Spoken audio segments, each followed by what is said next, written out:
Buenas noches. Por favor, vamos a empezar.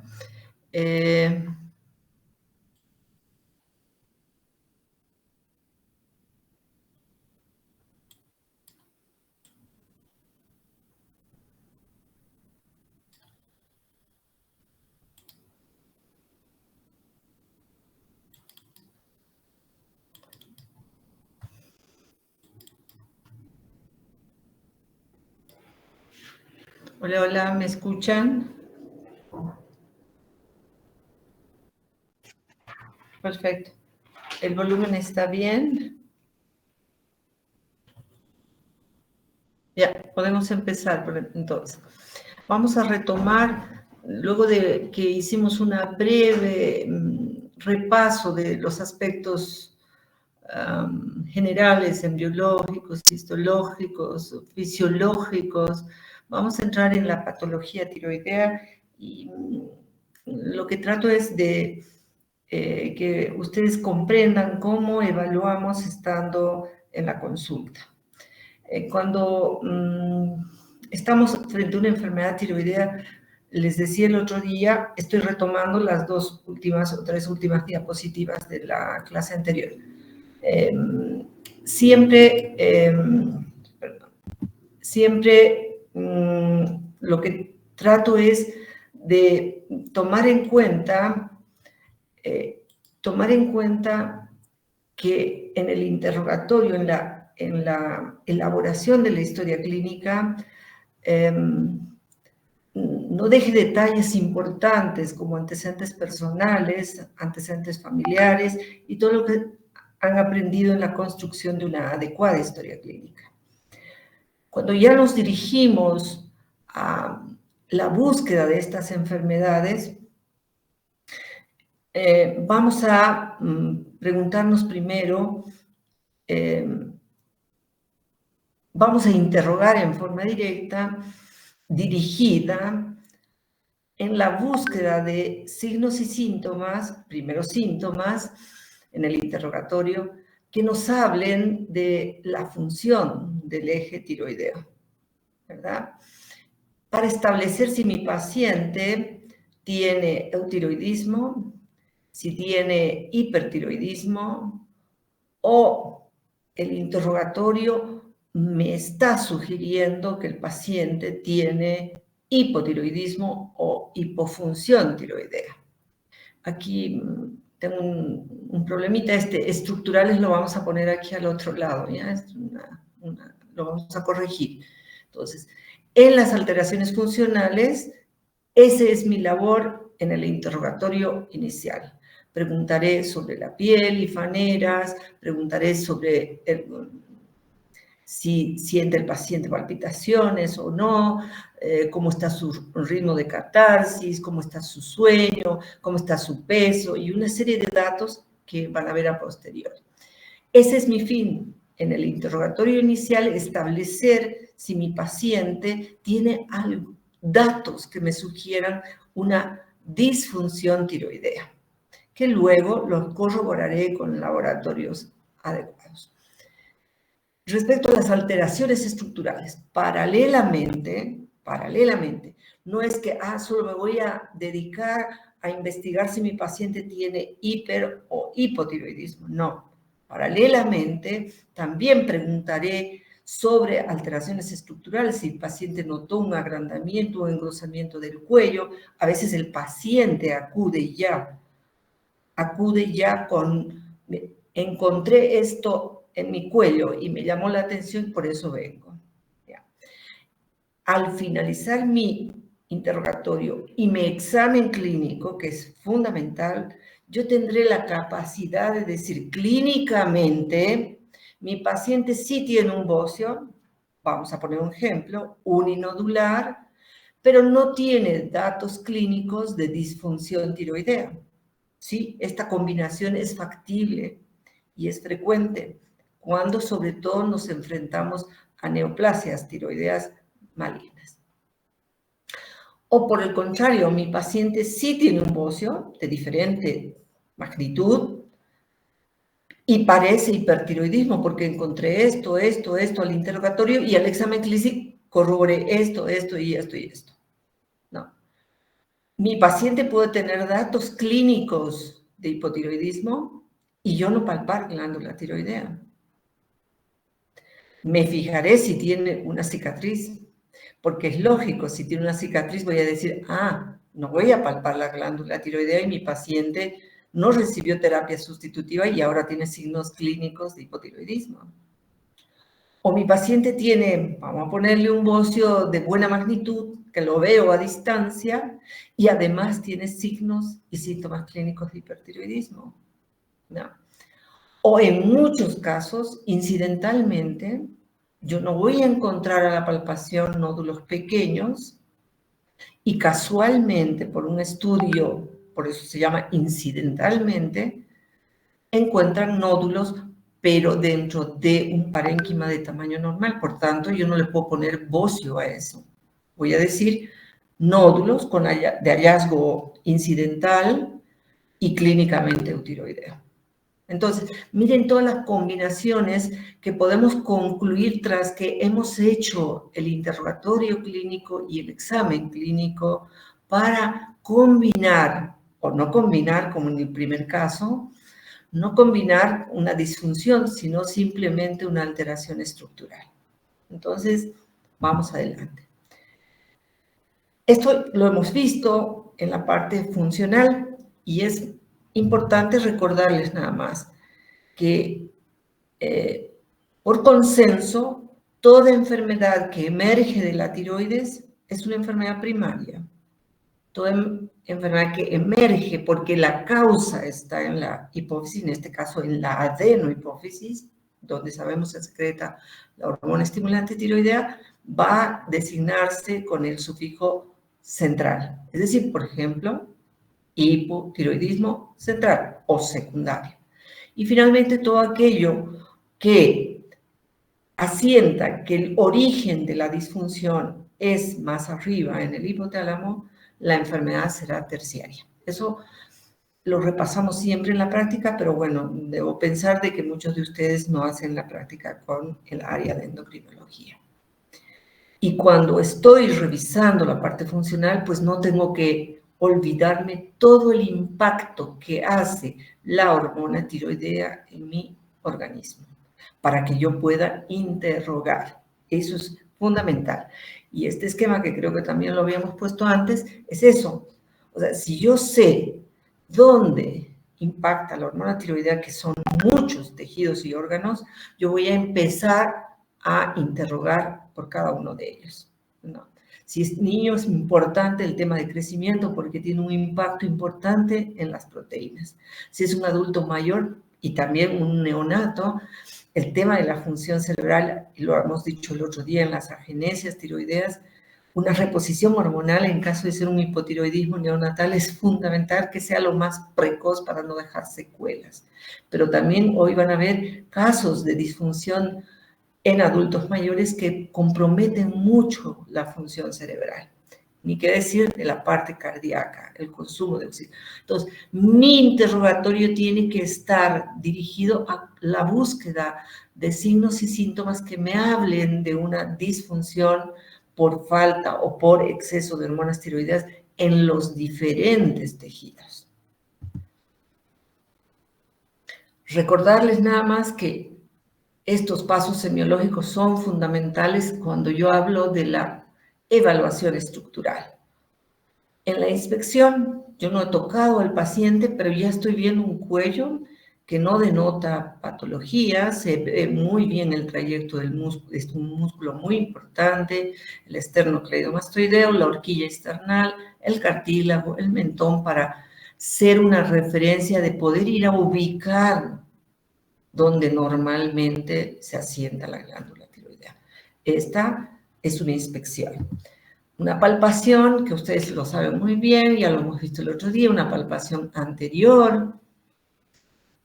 posterior, o sea, el que va a hacer el procedimiento está detrás del paciente, el paciente tiene que estar bien sentado, con la espalda muy derechita, bien apoyado en el respaldar de la silla, o una palpación anterior. monomanual en este bimanual. Eso lo saben muy bien y es muy importante porque nos va a dar datos estructurales. Recuerden que en condiciones normales no se palpa la glándula tiroidea. Y el otro día también dijimos que la auscultación no lo hacemos de rutina, salvo que tengamos un bocio importante y datos clínicos de hiperfunción tiroidea, o sea, hipertiroidismo, y ponemos el estetoscopio para escuchar el soplo característico de esa glándula aumentada de volumen con mayor flujo de lo habitual, mucho mayor flujo de lo habitual, lo que nos va a dar ese soplo tiroideo. Muy bien. La evaluación, una vez concluida la evaluación estructural, funcional y estructural, la parte funcional la vamos a corroborar con hormonas y la parte estructural la vamos a corroborar a través de este método que es el gold standard, es el método de preferencia, es el estudio de preferencia, accesible, relativamente de bajo costo y que nos da exquisita información porque nos puede visualizar estructuras adyacentes, la posición de la glándula, el tamaño de la glándula, la presencia de uno, varios, muchos nódulos, qué tipo de nódulos son anecoicos, son hipoecoicos, son hiperecoicos, isoecoicos, los bordes de cada lesión.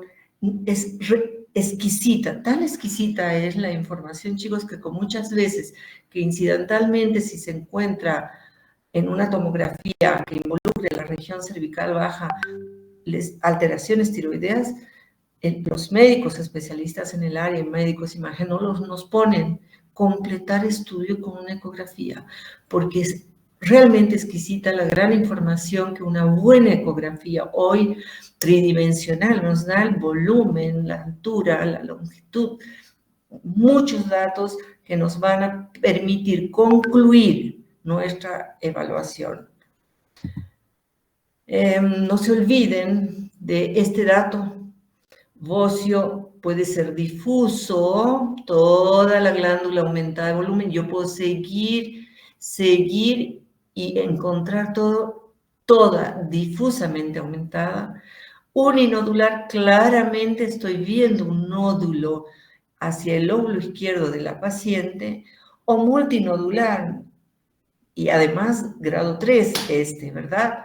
Inmenso, que hoy por hoy es difícil ya encontrar en nuestro medio. No se olviden de los grados. El grado 1 puede ser 1A, solo puedo tocar, no lo veo siquiera en posición de extensión. En el 1B, con decirle al paciente que extiende el cuello y pedirle que degluta, o dándole un sorbo de agua que degluta eso, o su saliva, podemos visualizar la glándula. Grado 2, nosotros estamos frente al paciente sin necesidad que el mentón esté en extensión como en la foto inicial, sin necesidad, ya visualizamos a la glándula. Yo puedo dibujar el contorno glandular. Y en el grado 3 es lógico, es a distancia. Seguramente cuando esté entrando a la puerta del consultorio donde ustedes estén atendiendo, ya van a visualizar este grado de bocio. Listo, con este pequeño repaso de cómo introducimos la evaluación clínica funcional y estructural y el complemento de laboratorio, vamos a entrar en una de las patologías tiroideas. Para eso traigo un par de historias clínicas para que ustedes empiecen a pensar cuando un paciente llega de esta manera. No está en vano decirle que esta paciente es de sexo femenino, pues toda la patología en general tiroidea les llevamos a la delantera a ustedes los varones. Esta es una mujer de 28 años de edad, consulta porque después de su embarazo, hace 3 meses concluyó su embarazo, y ella está muy cansada, tiene mucho sueño, nota edemas al despertar, sobre todo en la cara, le llama la atención, tiene poco apetito y a pesar de que no está comiendo mucho, no puede alcanzar el peso anterior a su embarazo. Y que muchas veces esto es confundido, dice, he ganado peso, estoy hinchada, dicen, ¿no? Los pacientes. Entonces, además, como datos complementarios, caída importante de su cabello. Todos le están atribuyendo a que esta señora joven está en periodo de lactancia, está con un bebé, es primípara, o sea, primera vez que se embaraza, que tiene un bebé, y todo el mundo dice, estás cansada, no duermes, es la bebé. Caída importante de cabello, sequedad de piel. Entonces, todos estos datos ya nos sugieren algo. Y el hecho de que es el posparto es otro dato importante y de mayor prevalencia. Mujer, otro dato de importancia. Vamos a presentar otro y para que vean que no es exclusividad de la mujer, les traigo otro resumen clínico que dice, varón de 42 años de edad. ¿Cuál fue su motivo de consulta? Edemas en cara, manos que se extendieron en no más de un mes a los pies. ¿Ya llaman la atención? Él asocia, y es verdad, hemos visto mucho más varones en el post-vacunas COVID con esta patología que ahora vamos a describir que antes. Entonces, él dice, es las vacunas que me ocasionaron esto. Dicen que enferma el corazón, dicen que enferma el riñón y todo. Le hicieron varias evaluaciones de enfermedad renal y pruebas de función tiroidea normal de inicio. Y él no se siente bien y todos estos síntomas progresan. Refiere actualmente dificultad hasta para hablar, mucho sueño. No hay cambios en su catarsis. No esperen encontrar todos los signos, toda la sintomatología. No tiene antecedentes familiares de importancia. Después de esta evaluación inicial, hay una nueva evaluación a 2 meses del inicio del cuadro. Y evidentemente hay edema facial, manos, pies, es un edema duro, es un edema diferente al edema, por ejemplo, de la insuficiencia cardíaca. No tiene bocio, no se palpa agrandamiento tiroideo. Tiene una frecuencia de 56 latidos por minuto. Su voz gargosa, ronca, como si estuviera así resfriada. Y miren este hallazgo. Tenemos una TSH elevada, una T4 libre disminuida y anticuerpos positivos. Aquí ya tenemos un diagnóstico clínico. Vamos, después lo comentamos. Y finalmente, que tiene un ejercicio pequeño al final, que me gustaría que participen. Mujer de 38 años de edad que acude a la consulta por frío constante, cansancio, constipación de un par de meses de evolución. Es difícil que este cuadro clínico al que vamos ahora a describirlo sea de evolución súbita, porque en el repaso de la fisiología hemos visto que tenemos un muy buen almacén tiroideo y un buen almacén periférico en las proteínas transportadoras, o sea que de la noche a la mañana tener un hipotiroidismo no es factible. Piel seca, al interrogatorio por aparatos y sistemas con sensación de tristeza constante, piel seca, aumento de 5 kilos, desde el inicio de los síntomas, presión un poco diastólica un poquito elevada, resto de los signos son normales, reflejos osteotendinosos disminuidos en forma general y no hay más. Listo. Con este cuadro clínico y tal vez con los anteriores, ¿qué diagnóstico es lo que estamos sospechando? Estoy escuchando, chicos. Me gustaría que participen.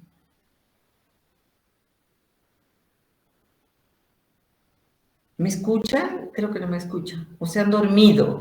Han estudiado tanto anoche para el examen de hoy que se han dormido.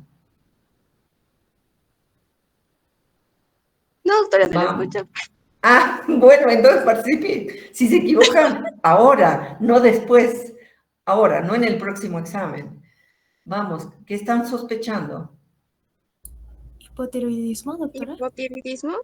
Perfecto, muy bien, no importa que sean dos las participantes. Ahora, lean bien la pregunta que dice, ¿cuál es el mejor siguiente paso? Ustedes están sospechando, pero aquí hay una pregunta. Mejor siguiente paso. ¿Pido unas pruebas de función? Está la última paciente medio depresiva, le empiezo un antidepresivo, por ahí con eso mejora. ¿Solicito un electroencefalograma o inicio levotiroxina? La función tiroidea, doctora, una prueba de función tiroidea. Todos coinciden, le harían función tiroidea, pero sí, muy claramente parece que tuvieran ya el cuadro clínico. Vamos a ver. Oh, no sé por qué no está queriendo. Perdón.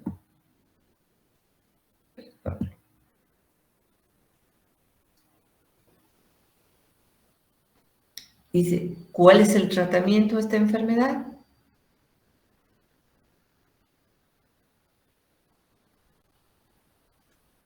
La levotiroxina, doctora. Muy bien, entonces hemos hecho los pasos correctos. Hemos tenido una clínica sospechosa de disfunción tiroidea. Le hemos pedido las hormonas como debería ser. Corroborado el cuadro clínico a través de las pruebas de laboratorio, iniciamos el tratamiento respectivo. ¿Listo? Así de sencillo. Así de sencillo es. Hay que pensar en la enfermedad. Bien, este es el tema. Han respondido las personas que han participado bien y entramos en el tema. Entonces, ¿cuándo hablamos de hipotiroidismo? Cuando lo que hemos visto, tenemos clínica y laboratorio de deficiencia de hormonas tiroideas. ¿En quiénes buscar? Yo últimamente veo en un hospital que de rutina hacen una TSH. No, no hay rutina. La rutina es un hemograma, una glucemia, una creatinina anual. Sí, esa es una rutina cuando alguien va a hacerse un chequeo general. Pero, si yo tengo una mujer en edad fértil, o mujer, sobre todo mujer, no quiere decir que no al varón, que está bordeando el periodo menopáusico, son poblaciones de riesgo y hay que buscarlas. Hay que buscar esto. Y más aún si mi paciente tiene clínica sugerente de una, en este caso, hipofunción tiroidea o hipotiroidismo. ¿Listo? ¿Cómo lo clasificamos? En sus libros también cuentan con dos tipos de clasificación, ¿no? Yo pongo 3, porque en realidad va a depender del nivel. Ya hemos visto en el eje hipotálamo hipofisiario. Los centrales pueden ser secundarios o terciarios, dependiendo si la lesión o la alteración está en hipófisis o en el hipotálamo, eso ya lo hemos visto. Primario, que es lo más frecuente, que la glándula tiroidea sea la afectada. Algunos libros dicen además un periférico, porque hemos repasado en la fisiología que algunas pacientes pueden lo que es tener una deficiencia de la desyodasa periférica y no convertir T4 en T3. A eso le llaman periférico. ¿Ya? Entonces, pero para nosotros y sus libros está así, secundario central, primario o tiroideo propiamente dicho. Sin embargo, los hipotiroidismos también hay que considerar que pueden ser adquiridos, es decir, aparecer en el posparto, como en el ejemplo de estas historias clínicas, o aparecer en el recién nacido porque hemos tenido o agenesia tiroidea, disarmogénesis, ¿verdad? Entonces, ese es un congénito. Pero también podemos tener por severidad una última clasificación clínica, como los 3 historias clínicas que les he planteado, o sea, con signos, sintomatología sugerente de hipotiroidismo. O subclínico, su nombre lo dice, no tiene clínica, pero en la búsqueda de ciertas situaciones podemos encontrar esta entidad que la vamos a mencionar al final. ¿A qué se refiere? Y muchos de ustedes lo saben. Dentro de la clínica, situaciones severas como el cretinismo, el mixedema, que cada vez lo vemos menos, es el estado extremo de hipotiroidismo en un adulto, o situaciones como esta, que no son de verdad hipotiroidismos, sino son pacientes, generalmente en terapia intensiva, con graves problemas de salud, con alteraciones importantes en las proteínas transportadoras, lo que nos da una situación no real de hormonas tiroideas bajas, sin haber enfermedad tiroidea. Listo. Entonces, vamos a hacer estas consideraciones y por ahí nos vamos a detener en lo más frecuente. Estas son las clasificaciones planteadas del hipotiroidismo. Les decía que más del 90% de nuestros problemas de hipotiroidismo o hipofunción tiroidea o insuficiencia tiroidea, que son sinónimos, están a nivel primario, están en la glándula. Están en la glándula. Y esta, hoy por hoy, incluyendo en nuestro país, es la causa más frecuente de hipotiroidismo. Sobre todo todos aquellos países donde se intervino con la yodación de la sal y el aporte de sal en la dieta, de yodo en la dieta. Todavía quedan algunos países en el globo terráqueo que tienen déficit de yodo en la sal, o sea, que no tienen el proceso de yodación en la sal. Países sobre todo africanos que se encuentran grandes bocios e hipotiroidismos por deficiencia de yodo. No dejar de pensar en otras causas que pueden inducir, como ciertos fármacos, donde aquí la amiodarona, un antirréumaco, se lleva la flor. Vamos a repasarlo luego un poquito.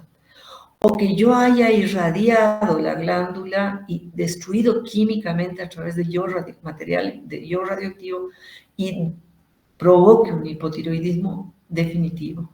O que el paciente se haya sometido a una tiroidectomía total, lo que va a conllevar a un hipotiroidismo definitivo también. Entonces, estas son las causas y conllevan más del 90% de todos los hipotiroidismos. La glándula. Dos palabras sobre esta entidad.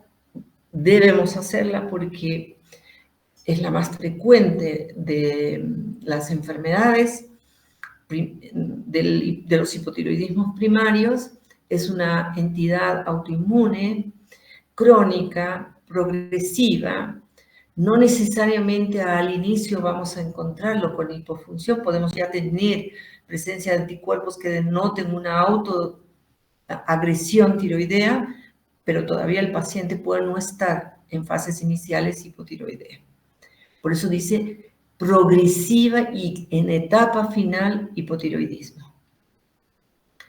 Esta entidad no exige tener bocio. ¿Qué quiere decir? Si yo no tengo bocio, pero tengo hipotiroidismo, sí puedo tener una tiroiditis de Hashimoto. Porque va a depender de qué momento encontramos al paciente en el diagnóstico. Si en la etapa inflamatoria, ociógena, vamos a encontrar diferentes grados de bocio, un bocio difuso, una superficie muy heterogénea, o si encuentro en la fase final donde la fibrosis concluyó el proceso de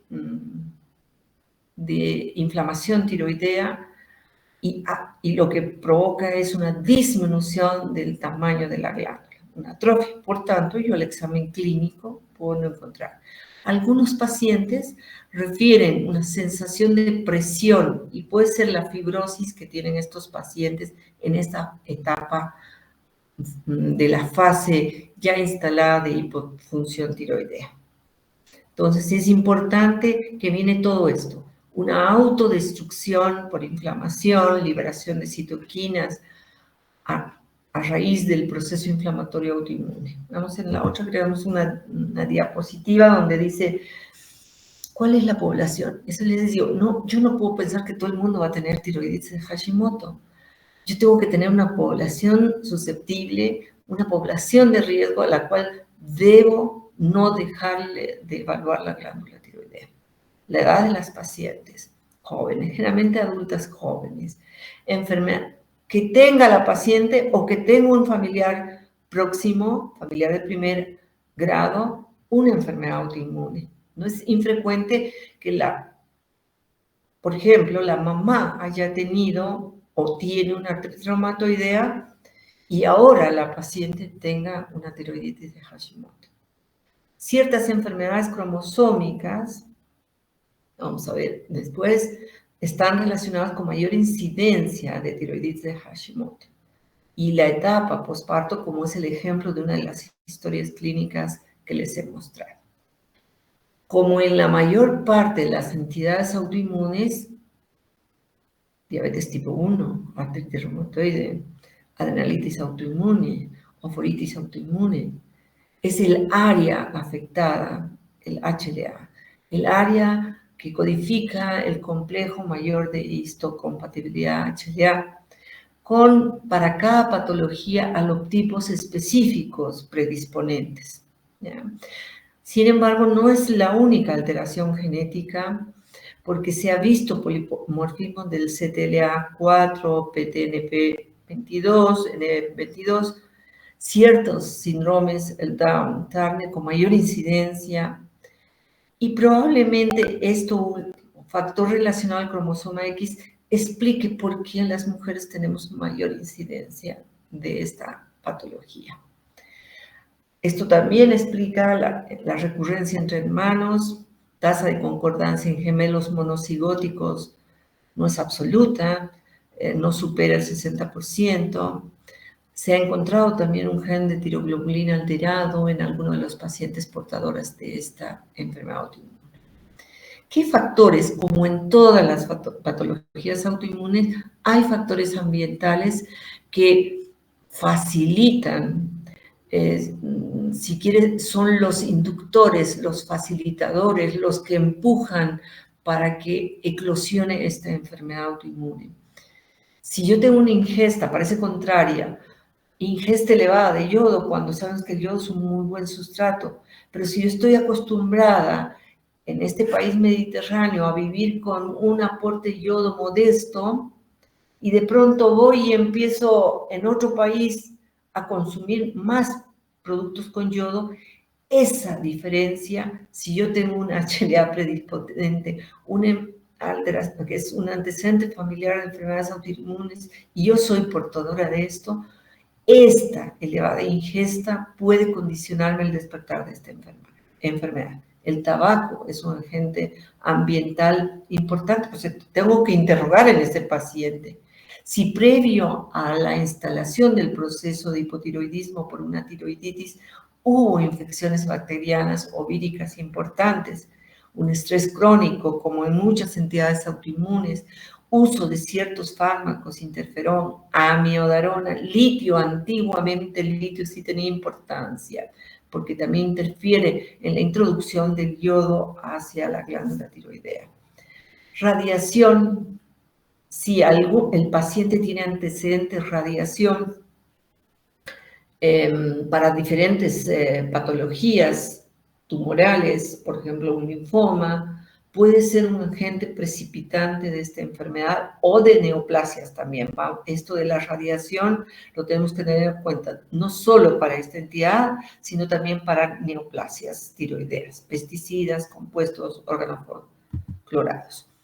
Bien, no nos vamos a olvidar de interrogar todas estas patologías que pueden estar asociadas en forma directa de la misma paciente o en forma indirecta con un familiar de primer grado, y tenemos que interrogar todo este grupo de enfermedades endocrinas y no endocrinas que pueden cursar incluso concomitantemente a la tiroiditis de Hashimoto. No es infrecuente encontrar pacientes con vitiligo y que desarrollen tiroiditis, o enfermedad celíaca que parece haberse puesto de moda y tiroiditis de Hashimoto, ¿no? Fallo ovárica, adrenalitis autoinmunes, diabetes tipo 1 más tiroiditis de Hashimoto. Entonces, y estos síndromes que los vuelvo a reiterar son síndromes en los cuales podemos encontrar con mayor frecuencia una tiroiditis de Hashimoto. Volviendo, saliendo de la tiroiditis de Hashimoto, voy a hacer recuerdo siempre a estos fármacos que en el interrogatorio de una paciente que estamos viendo con hipofunción tiroidea debemos preguntar si ingieren o han ingerido. Menos frecuente, mucho menos frecuente, ciertas enfermedades infiltrativas como la amiloidosis, sarcoidosis, hemocromatosis, escleroderma o una tiroiditis de red, mucho menos frecuentemente. Y no olvidarnos de que las entidades que hemos visto anteriormente, sobre todo la tiroiditis de Hashimoto o una hipotiroidismo por una tiroidectomía, son entidades definitivas, hipotiroidismo para siempre.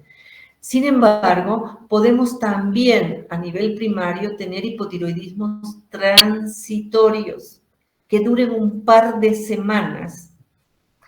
Se llama así tiroiditis silente, no duele, quiere decir, y ocurre con mayor incidencia en el posparto. Tiroiditis subaguda es una entidad asociada a una infección por virus. Se llama también tiroiditis de Carvine. Y esta tiroiditis tiene un proceso, generalmente un antecedente previo.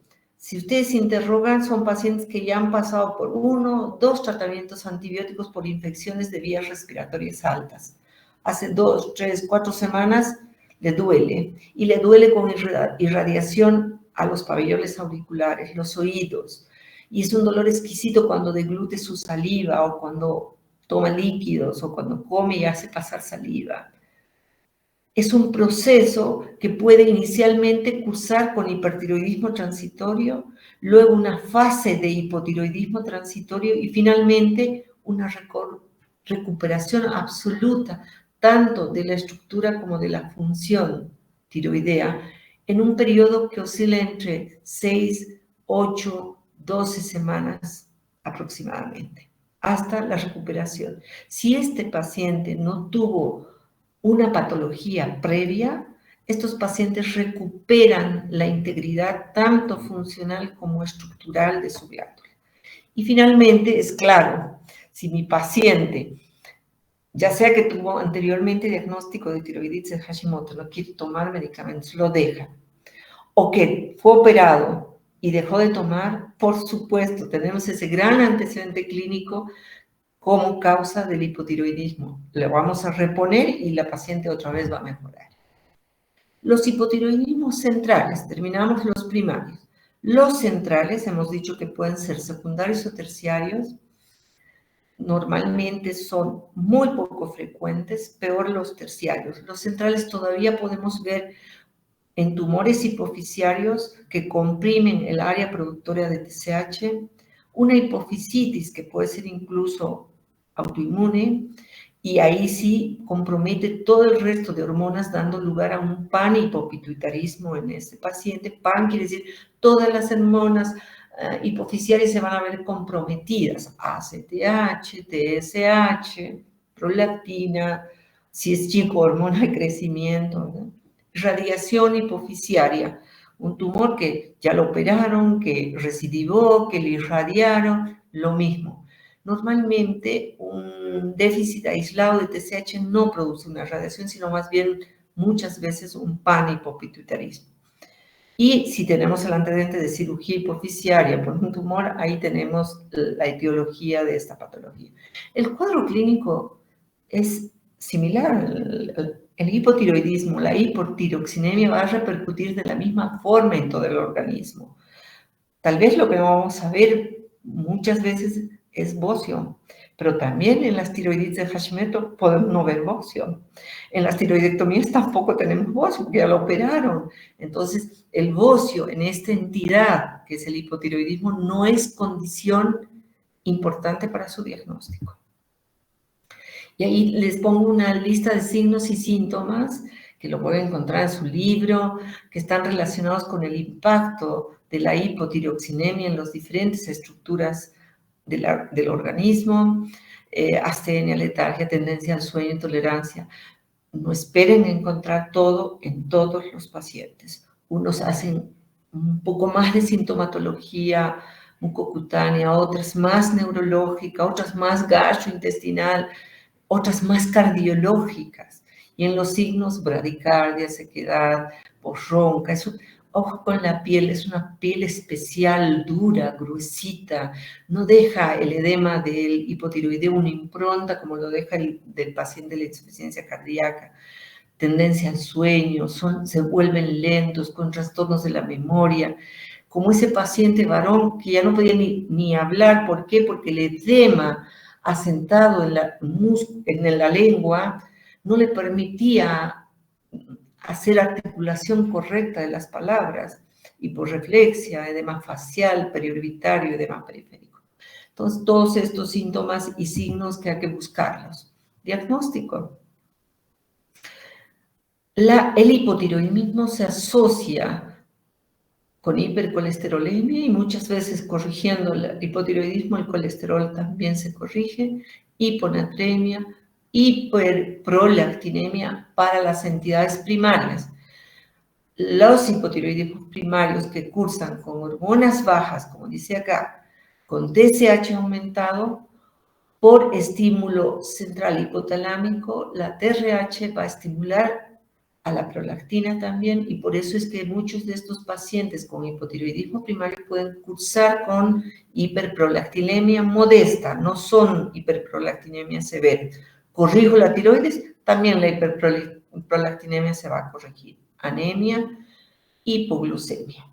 Importante lo que vamos a pedir para nuestro diagnóstico, y una vez más voy a tener TSH aumentado con hormonas periféricas bajas porque es la glándula la que ha dejado de trabajar, y la hipófisis y el hipotálamo están sanos, no tiene quien los frene, eso sí, se sigue produciendo, y por eso es este es la dupla que acompaña al hipotiroidismo primario, TSH aumentado, T3, T4 disminuido.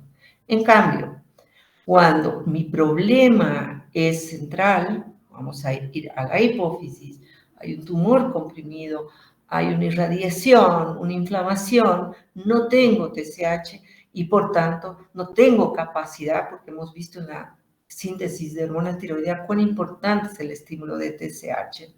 Entonces, no tengo TSH, pues no tengo capacidad, aunque tenga yodo, aunque mi tiroides esté íntegra, bien localizada, no voy a formar hormona tiroidea si no tengo el estímulo central. ¿Ya? Un par de palabras para algunas situaciones especiales. Llamamos mixedema a un hipotiroidismo extremo, les decía, o severo, les decía que cada vez lo vemos menos. Generalmente son adultos mayores y hay compromiso importante del estado mental que incluso pueden llegar al coma, cada vez lo vemos menos. Tiene una mortalidad elevada porque el diagnóstico es muy tardío cuando hay una severa hipotiroxinemia. Y si esta paciente que está cursando con este mixedema además tiene hipotermia, bradicardia extrema y es de edad avanzada, hacen que la mortalidad sea más alta en este grupo de personas con estos factores. Siempre que estamos viendo, y esta es una foto muy clásica, debemos buscar qué ocasionó la descompensación, porque probablemente este paciente hace meses que esté con hipotiroxinemia, y entonces vino un proceso, como ser una infección, una enfermedad cardiopulmonar, una deshidratación por una gastroenterocolitis, por fiebre, y esto va a ocasionar, precipitar la descompensación del paciente, la entidad que llamamos el nombre mixedema. Debe ser tratado en terapia intensiva. No tenemos, les comento, hormona tiroidea endovenosa. Lo que hacemos es instalar una sonda nasogástrica, molemos, diluimos la hormona tiroidea que viene en tabletas y por la sonda vamos poniendo, teniendo mucha precaución de que la carga no sea violenta, sino paulatina. Y el tratamiento, por supuesto, de la infección, de la deshidratación que ocasionó la descompensación. En situación extrema. Listo. Y directamente nos vamos al tratamiento del hipotiroidismo en general. Sea cual sea la causa, el tratamiento.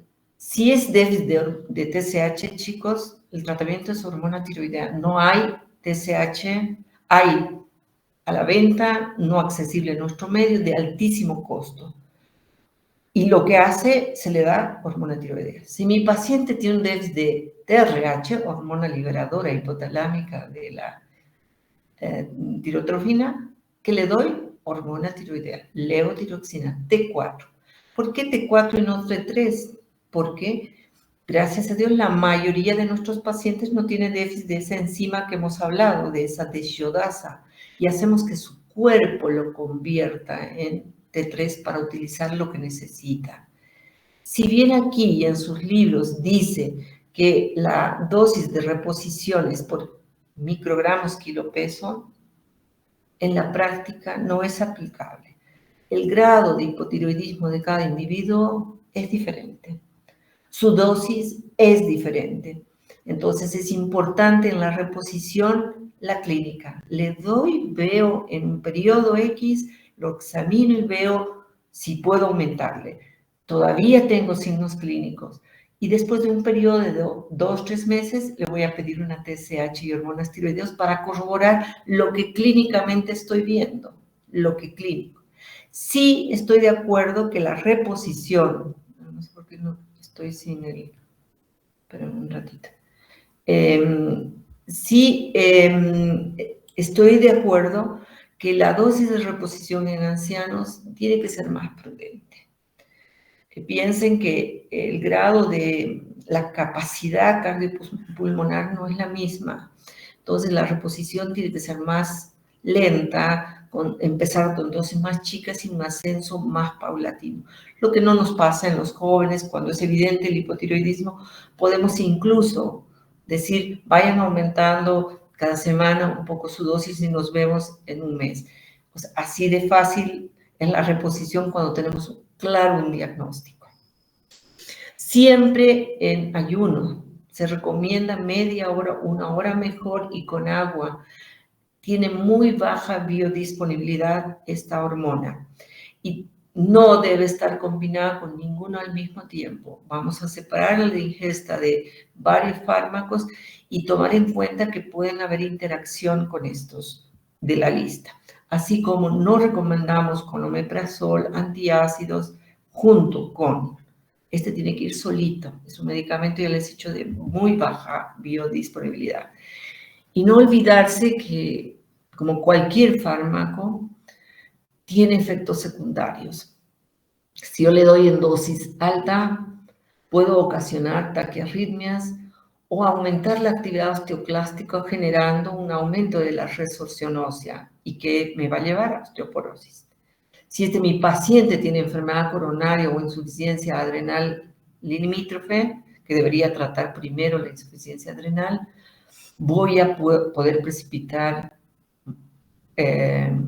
una mayor enfermedad coronaria, en todo caso incluso hasta infarto. Y claro, si doy dosis alta y ese joven puede tolerar mayor dosis, pueden empezar a aparecer síntomas simpático-miméticos, sudoración, taquicardia, temblor, por supuesto. ¿Por qué? Porque le estoy dando dosis mayor de la que requiere este paciente. Y les decía que teníamos una palabrita, una diapositiva para hipotiroidismo subclínico. Su título ya lo dice, no se evalúa, no encontramos, no pescamos ni signos ni síntomas. Recomiéndase buscar y tratar en pacientes que además tienen bocio, que además tienen anticuerpos positivos, que además están buscando embarazarse o que además tienen hipercolesterolemia importante. En estas situaciones, este estado de hipotiroidismo subclínico que se establece con una TSH mayor de 10, lo normal en la mayor parte de los métodos es hasta 5. Tenemos una TSH discretamente elevada con una T4 normal, por eso este paciente no tiene síntomas, porque todavía tiene tiroxinemias normales, pero ya no suficientes para evitar que la TSH empiece a acumularse hacia arriba, ¿no? Y si tiene óseos, si tiene anticuerpos, colesterol, infertilidad, hay que tratar a estos pacientes. Los otros casos, si yo tengo un hipotiroidismo subclínico, sin anticuerpos, sin voces, un adulto mayor, yo prefiero observarlo, repetir en 3 meses, controlar y ver. ¿Ya? Listo, chicos, eso es el tema. Si tienen alguna pregunta, estoy acá. Si no, nos estaríamos volviendo a ver mañana a la misma hora con otra trastorno tiroideo que no es tan frecuente como este, pero no deja de estar siempre en los hospitales. Y ahora que empiece el calor, va a empezar a aparecer este grupo de pacientes que mañana los vamos a pesquisar. ¿Alguna pregunta, por favor?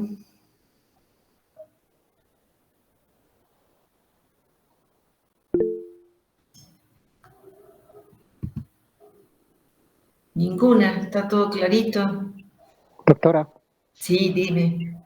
Una pregunta, por favor, doctora, me saca de dudas. Una paciente parecida a la anterior, quiero comentarle que tenía 46 años, o es una paciente de 46 años, con poco síntomas o signos de síntomas. Por ejemplo, solamente tenía una edema de 2 cruces en rodillas, solamente en rodillas, intolerancia al frío, ningún otro síntoma más. A lo que lo único que nuestro docente les recetó solamente, se le pidieron todos los exámenes de rutina, especialmente los de tiroides, función tiroidea, y solamente se les recetó una sal yodada, es decir, porque supusimos que ella no consumía suficiente yodo en su dieta. Doctora, esto tendría, ¿qué tipo de, cómo le colocamos en la historia clínica, digamos, presunción diagnóstica, y si el tratamiento que se le da, digamos, a esta paciente, podemos tomarlo como tratamiento empírico? A ver, interesante lo que planteas. Primero que me llama la atención un hipotiroidismo de deformidades en las rodillas, o sea, edemas solo en las rodillas. Cuidado, para mí esa puede ser una artropatía, que quiere decir una artrosis, un derrame articular por inflamación, y no estaría sospechando de hipotiroidismo con ese dato. Intolerancia al frío no es un síntoma que me haga sospechar de hipotiroidismo. Muchas personas, sobre todo las más delgadas, son más friolentas y no es un síntoma, es un síntoma muy aislado. Y el edema, como han visto en 2 de las historias, es un edema característico, facial, matutino, despiertan con la carita hinchada, las manos tensas, el edema en la parte distal de las extremidades también inferiores. Es un edema diferente. Si yo tengo edema en las rodillas de verdad, yo pensaría primero si no tiene artrosis esa paciente, no tengo otras características. No estamos hace más de 2 décadas, no, y más, 30 y tantos años, cuando todavía no se ayudó la sal en Bolivia, 45 años exactamente, los médicos que hacían una pequeña formación en el área endocrina daban a todo el mundo Lugol. Encontraban un bocio pequeño, grande, Lugol.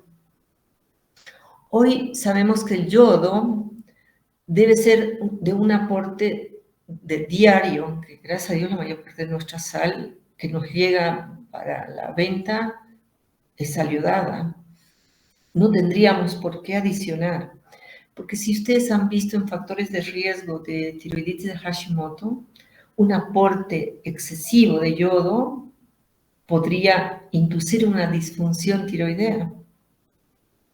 Por tanto, de verdad, hace años no utilizamos gotitas de Lugol que antes sí se indicaban para pacientes con problemas tiroideos, ni siquiera te voy a decir hipotiroidismo, problemas tiroideos.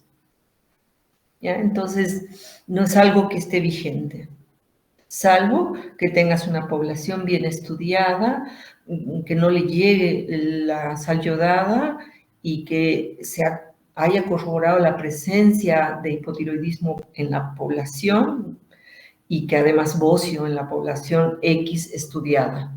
Pero en nuestro país no hay. Si quieren otra preguntita, es decir, que no hay el tratamiento con Lugol para esta alteración. Gracias, doctora. No, de nada.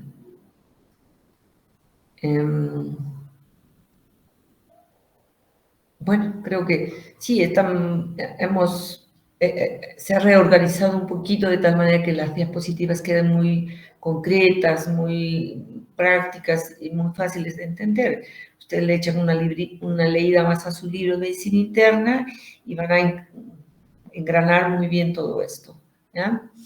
Entonces, mañana, chicos, nos vemos a la misma hora, los estoy convocando, porque por ahí algunos se nos quedaron dormidos, porque seguramente han pasado una noche muy inquieta estudiando gastro y nefro. Para mañana ojalá estén más despiertos y puedan participar. Vamos a tratar de, con cada patología tiroidea, ponerles unas historias clínicas para que un poco se relacionen más con esto, ¿ya? Hasta mañana y buenas noches, ¿ya? Hasta mañana, doctora. Muchas gracias. Doctora. No, de qué, hasta luego.